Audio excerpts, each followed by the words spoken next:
Hey everybody. Okay, so today we're going to be going on to EVE Academy 403. This is going to be on engineering equipment. This is going to be mostly your capacitor and power grid modules. I am not going to go into the rigs on this one. I think I'm going to save the rigs all for one video, maybe. So, okay, so what we're going to do is we're going to go through all the cap stuff first, all your capacitor related stuff, and then we're going to do your power grid stuff. So we're going to start off with the targeted modules, which is the remote cap transfers, the energy vamps or energy NOSes, and then we're going to go to energy neuts, neutralizers, destabilizers, whatever. So first off, this one. As always, Basic Tech 1. I'm not going to be going over Tech 2 stuff. I think that is just almost redundant. And if you don't know how to compare items, watch my previous two videos in this 400 series, and you should kind of get the idea of what the difference is and how to look at it. Okay, so this one, what it does is it basically takes capacitor from your ship and transfers it to another ship. There's sort of a not, but still a existent catch-22 to this, and that is the activation cost. So what this does, in 5,000 meters, it can be activated onto another ship. It transfers them 90 points of capacitor, but with no base, like no skills at all, it's 113 gigajoules to transfer that 90. Okay, that kind of makes sense. It takes some to use the module, then send it. But here's where it gets kind of logic just goes out the window. The prerequisite for this is capacitor and emission systems level 1, or just the skill. 5% reduced capacitor need of energy emission weapons per skill level. That includes the cap transfers, which are not technically a weapon since it's not an aggressive action. But what that does is that reduces the capacitor need of any of these three right here by 5% per level. I have mine at level 4, so I'm getting 20% reduced capacitor. You can kind of do the quick math and determine that I'm actually on a unbonused ship with just that skill. I'm actually giving more capacitor away than I'm taking to run that mod. So that's a nice little trick. You'll see that done a lot with logistics related ships, especially the Amar and Caldari specific ships. And that is actually how they stay cap stable. Then the logistics ships are not supposed to stay cap stable on their own. They need a buddy, and that's called a cap chain. That's what you use these for. You just use one on each other, and since it takes less than you actually give, you do that to each other. You actually gain capacitor in doing so, and that'll actually keep you cap stable if you have good enough skills. So there is that. Prerequisites, I went over that. It is 40 CPU and 80 power grid, so it's a little bit heavy on the power grid, but it's not that bad, especially since this is a medium module that goes on a cruiser or battle cruiser, so it's not that bad. Okay, next up is energy vamps. It almost kind of does the same thing as the cap transfer chain without you actually having to give capacitor away. So what this does is it takes it drains energy from the target ship and adds it to your own. This is a more powerful version designed for cruiser class ships. That's just because it's a medium module. Note, a Nosferatu module will not drain your target's capacitor below your own capacitor level. What this currently means, that's a percentage basis. If you are at 50% capacitor and you are running this on an enemy that has 70, you are probably going to reach, I'm just going to say, depending on your ship and whatever, you're probably going to reach, let's just say, 65%, and he's going to reach 65, and then this thing does basically nothing after that point. They're changing that in some update or patch or expansion coming up soon. Whatever is coming up soon, they're changing it. So it's actually done by capacitor points instead of percentage. So if you have a frigate draining a cruiser, you are just going to basically just leech off of his capacitor for ungodly amounts of time, and it's almost going to be like having an energy neutralizer, which is going to be next on this list of things. So this particular module can be activated at 10.5 kilometers. It takes 30 points of capacitor every 6 seconds from whatever you're draining it from. Now this can be used on NPCs as well. They have an infinite capacitor, thus you can drain them for the full amount to your heart's content. It's a nice little trick if you just cannot get your cap stable, and you can justify having this on your ship. If you have an open high slot. It's a nice little trick. It's not typically used, but it's always an option if you desperately need it. It also makes turning a PvP ship into a kind of almost viable missioning or light ratting ship. So if you had like a PvP frigate and you want to go run some level 1s and you weren't cap stable, if you had this module like on a Punisher, it would work. It would probably keep you cap stable enough to where you can use that ship and not have to worry about your cap too much. Okay, so next is energy neutralizers or destabilizers or energy nukes as they're commonly called. What this does is it neutralizes the enemy's capacitor, quite literally. Again, this is all these skills are affected by the same skills, which is this one right here, the 5% reduced capacitor need of energy emission weapons per skill level. So, like I think I said, these remote cap transfers, these are technically not a weapon, but they are affected by the skill. So you actually gain capacitor, you actually reduce the capacitor need of these modules without sacrificing the efficiency of them. So back to destabilizers. These energy nukes neutralize a portion of the energy and the target ship's capacitor. So these won't do anything on rats. NPC rats have infinite cap, so you're not gonna ever nuke them out. But for like PvP purposes, fantastic. If you are up against a ship and it has a web, it has armor reps, it has a warp scrambler, it has lasers, and all of a sudden you throw one of these things on that ship, it's going to run out of cap very soon, which means it can't run its guns, it can't run its prop mods, it can't run anything on its ship that requires capacitor. It sucks. It is the bane of almost all of our ships in PvP. So this 10.5 kilometers again, energy neutralized and activation costs are the same. So at this the prerequisite skill level 2, that's 10% less. So that's 15 less gigajoules right off the bat. Just for you to be able to use this medium one, you're going to be neuting more than it takes to run it. But it does take a lot to run these. Activation time is 12 seconds, so can I take that into account? So it's not a huge amount over very quick amounts of time. It kind of benefits you, but also is not a great thing for you since enemy has 12 seconds to recover some cap. I don't see anything else here of great importance. Fittings, 20 CPU, that's not bad, but it does take 175 power grid. I think that's very similar to the energy vampires, if I do recall. Yep, a little bit more CPU on the energy vampires, but same power grid need. So from there, we have cap boosters. Again, these are typically not used in PvP only because these cap boosters require charges, cap charges.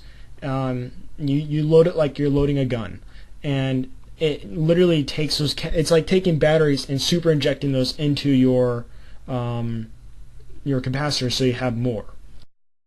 Which that's basically what it does. It's the module that uses those batteries.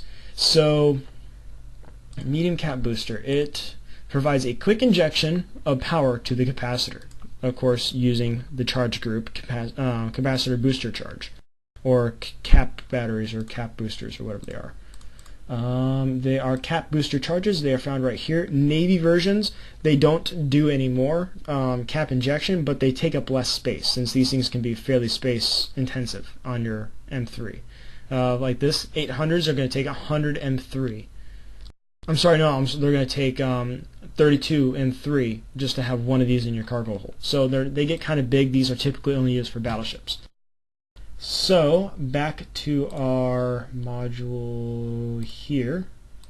So this activation time, again, the amount that it does, it depends on the charge that you put in. This has a capacity, so this could fit in 800, but you can also fit in like 2 400s. I think it's 4 200s, and so on. And like you can kind of break that down and how much cap you need and how much or how fast you need it. So it's kind of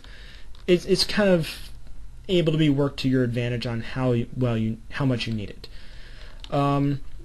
15 seconds between every single one, and then there is a 10-second delay for you to reload this. So just keep that in mind. So if you use 800s, that's only going to be 1 per cycle, so that's going to be 25 seconds that you got to withstand between being able to use your charges. So we got to kind of work that in. 800 capacitor every 25 seconds. Can you justify that? If yes, if no, it's going to help either way. But only in PvP. You don't want to use these in PvE again, because at some point you will run out of cap booster charges. When you run out of cap booster charges, you run out of cap. When you run out of cap, you die. You die a horrible death, and you get laughed at by everybody you know, including your friends, and probably your family. So, CPU is 25, and power grid is 150. Again, this is a medium module. They're all fairly close in their fittings. Cap systems operation. This is a slightly different skill. A 5% reduction in the capacitor recharge time per skill level. So that is a generic skill, a base skill, one that everybody should have, probably to 5. I'm a failure, so I have it to 4. And that is a 5% increase in your recharge time. You recharge your capacitor 5% level per, or 5% per level. So that makes a difference. I'm getting 20% more capacitor recharge in X amount of time than I would without this skill at all. So again, this is a core skill. You want to get this one at least to 4, probably to 5. Again, I'm a failure. Yes, I know, and leave me alone. So, okay, I don't need to look at this stuff. Again, activation time, charges per cycle. It only uses 1 charge per cycle, so just keep that in mind. It's like ammo. Tech level, blah, blah, blah, blah, blah, per X. Okay, that's about that for that. Cap batteries. These are not to be associated with cap boosters. These contain, when you put these on your ship, it increases your capacitor storage. That is it right there. That's perfect. That's exactly what I was looking to say. Increases your capacitor storage. Provides defense against energy leech and energy neutralizer effects. So energy leech being energy vampires and Nosferatus, whatever you want to call them, they're all the same thing. I don't know why they say leech, because that's kind of a weird term that they don't actually use in the market. But this will give you, on the medium one, 300 gigajoules. That does get better with the tech levels and meta levels. But it also, energy leech, which is the Nosferatus or vampires, it reduces 20% of that when somebody uses that on you. And then when they're using energy newts, it reduces that by 10%. So in PvP, it has its advantage, but not to a state where I would religiously fit them. If it's a ship where you know you're going to be going in, and it might even be good for missions to some degree, because there's going to be some missions where you're going to warp in and you're going to get neuted to Timbuktu and back. It's going to be crazy. And you're like, what happened to my cap and why am I dead? So this might help you in that situation a little bit more than the next module I'm going to be talking about. But this uses 75 of each CPU and power grid. And this requires energy grid upgrades to level 1, I think it was, right? I think it was 1. Yep, 1. So this, again, is a pretty core skill. It 5% okay, maybe it's not that core, but it is a fairly important skill. 5% reduction in CPU needs of modules requiring energy grid upgrades per skill. So if it requires this skill, it will reduce the CPU need of that item by 5% per level. So since this one needs it, it's going to reduce that by 5% per level. So thus, at level 5, it's going to reduce that by 25%. That's probably going to be around, I don't know, 20, like 18 or something like that. 18 reduction in your CPU need for this. So that adds up kind of nicely for fitting purposes, but other than that, it's kind of a pointless skill other than what it actually unlocks. So the next one on our list is cap rechargers. These are my personal favorites. These are my standard go-to when I need cap on a missioning ship. Not for PvP, for missioning. I almost never fit these for PvP. I'd rather just fit a booster. So these are literally the PvE. This is player versus environment. This is the PvE equivalent as cap boosters are to PvP. These will increase your capacitor recharge rate. This one is going to be 15% per module, and they don't have a stacking penalty, so they do just kind of compile on each other. Now I will say the Tech 2 on this one is 20%. Now, with that said, The Tech 2 on here only requires level 3 energy grid upgrades, so it's not like a level 5 skill completely out of reach. Cap rechargers 2s, just train for them. It's worthwhile. You're going to be needing them at some point, I guarantee it. Whether you think you will or not, even if it's on a fail fate, you're going to need probably the Cap recharger 2s. So that's really kind of that. Fitting requirements is pretty easy. It's only 10 CPU and 1 power grid, so it's pretty easy to put on a ship. Prerequisites is energy grid upgrades to level 2, which is our 5% reduction in CPU of the one that requires a skill. So much like the Cap battery, same skill. Other than that, though, that's really straightforward. All the rest of the stuff really has no bearing. I mean, structure hit points. Why does this thing need structure unless you're near a module that's going to be overheating? I guess. Mass. Oh, okay. And you're adding a kilo of mass to your ship. Volume. That's only for really hauling purposes. And tech level. That's tech level.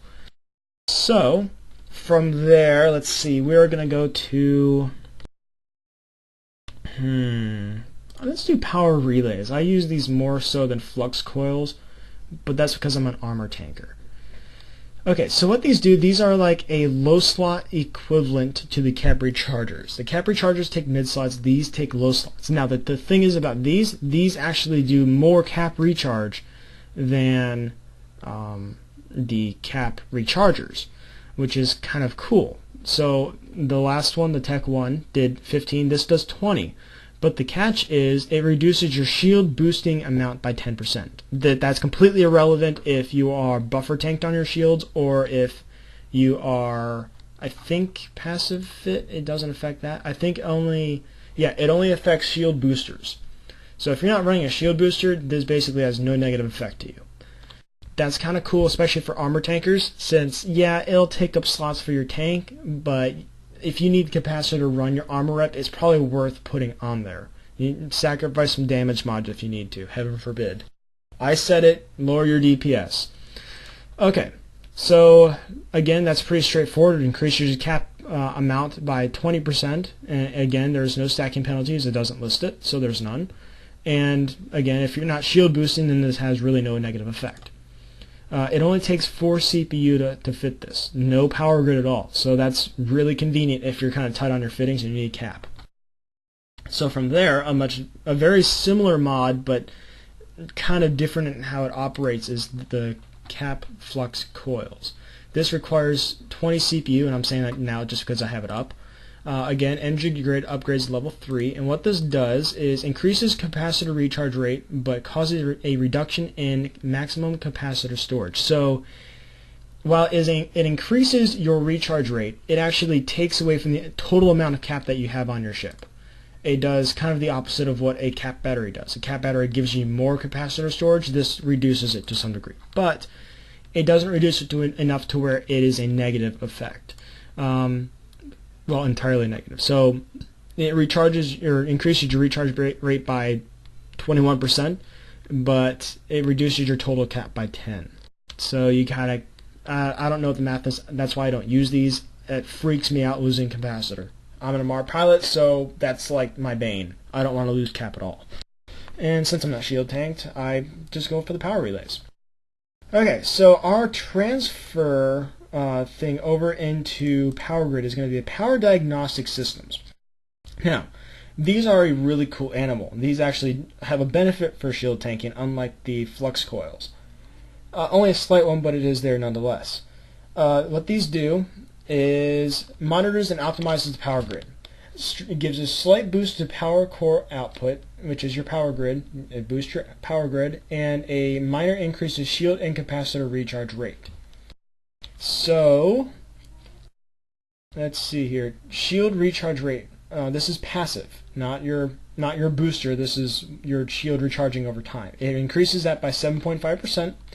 It also gives a shield HP bonus of 4%. So if you're shield tanking, this is a good module to have if you need a little bit more capacitor or even just power grid. It increases your cap recharge rate by 7.5%. and increases your capacitor storage amount by 4%.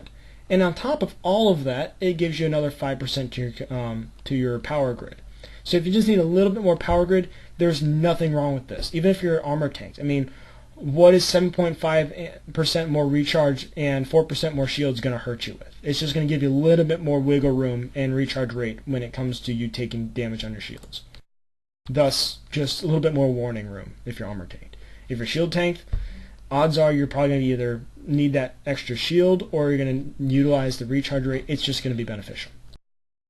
This only requires 20 CPU, so that's not bad. It will add up though, so just be kind of careful. And energy grid upgrades to level 2.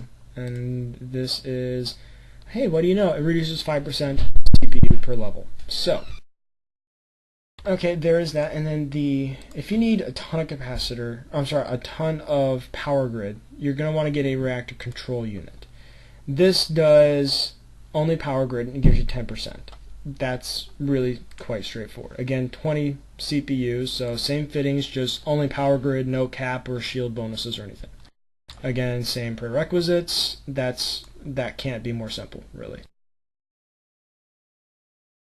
Okay, auxiliary power cores or power controls. These are mostly used on frigates. They are used in place of reactor control units and power diagnostic systems to some degree. More so reactor control units, because if you're going to be getting 10% more power grid and you only have, let's just say, 70 power grid to start off with, you're only getting 7 power grid. So you can put one of these on and you get 10 more power grid for putting this on. Fitting is 15 CPU, so a little bit easier on that. Again, good for frigates. Although, from my experience of what I've noticed, ships tend to have about the same CPU to some varying degree, but it's not like power grid where it goes from like 70 on a frigate to like 27,000 on a battleship. So it's all roughly probably going to be within either 100 to 400. So that makes this kind of predictable for fitting purposes, and this doesn't require any power grid at all. So that's kind of nice. Capacitor management level 2. 5% bonus to your capacitor capacity per skill level. So your capacitor storage, 5% per level right there. That is going to also help your recharge rate, because how recharge works is it reduces the amount of time it takes for your capacitor to recharge. So if you have more capacitor and less time, it's a win-win. So that, I think, yeah, that pretty much covers it. And sorry about the background noise. Doors open. I was an idiot. Didn't close it before I started recording. So that is about it. Again, if I somehow screwed this up, I think I kind of nailed that on the head, but I probably missed something to some degree. If you have any questions, don't be afraid to ask. Join my chat channel, Eep on Eve. I'm sure you've probably seen it before if you're at this video by now. And yeah, just hop in, ask questions. If I'm not online, send me a mail. I'll respond. And if you need fitting helps, whatever, if you need explanation on how this can help you on X ship with X fittings, just comment me. I'm typically not doing anything productive anyways. I'm fairly useless in this game other than helping noobs and mining. So yeah, I hope this helped. I don't know what I'm going to be doing next. Probably electronics. That seems like the logical way to go after this video, and I hope this wasn't too long, but I'm fairly comfortable about how this one turned out. So thanks for watching. Hopefully this wasn't too tedious, and I will see you at the next video.